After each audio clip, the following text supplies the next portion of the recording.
Mae Cyngor Caerdydd a phartneriaid eisiau'r holl bobl ifanc sy'n byw yng Nghaerdydd deimlo'n ddiogel a bod yn ddiogel. Felly, rydym yn gweithio gyda phobl ifanc yn eu harddegau ar draws y ddinas i roi'r cynllun hwn ar waith. Mae ganddo 6 nod. Nod 1. Mae pobl ifanc yn teimlo'n ddiogel.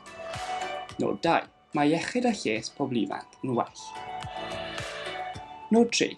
Gall bobl ifanc a theuluoedd ddeall ac asesu risg.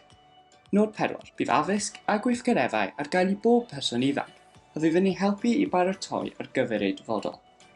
Nod 5.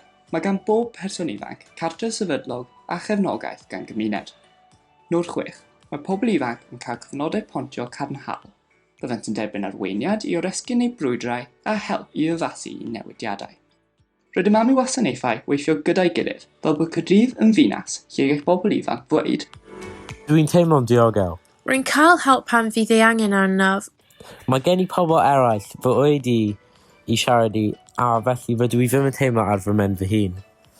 Mae pobl yn parchu mai hwn yw fy nghymuned i hefyd.